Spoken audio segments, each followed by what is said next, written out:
আমরা এসেছি একটু আশ্রমে, ঠাকুর বাবার আশ্রমে। আশ্রম একদম শুনশান, এই সময়টা কেউ থাকে না। তো দেখো ঠাকুর বাবার মূর্তি কি সুন্দর লাগছে। আর এদিকে নাগেশ্বর, একটু পরে হয়তো আরতি হবে। বেশিক্ষণের জন্য আসেনি, চলে যাব। আশ্রমটা খুব সুন্দর লাগছে চারিদিক।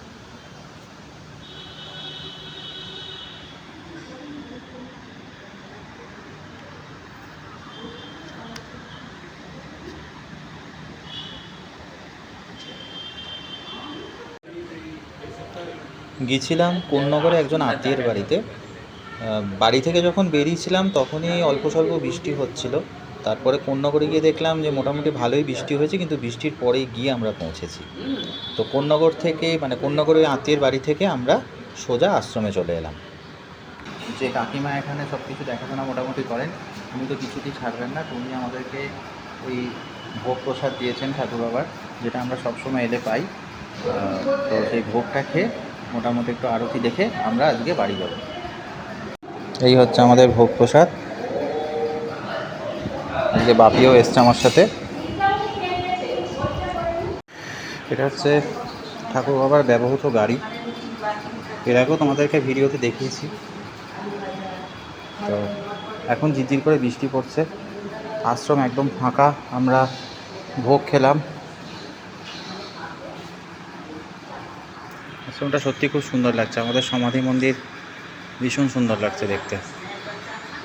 এই যে ঠাকুর বাবা বসে আছেন।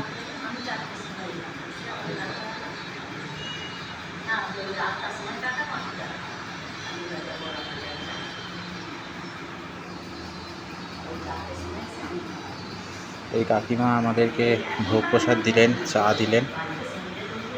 ইনি এইসবগুলো খুব সুন্দরভাবে নিজের কাজগুলো করে যাচ্ছেন নিঃস্বার্থভাবে।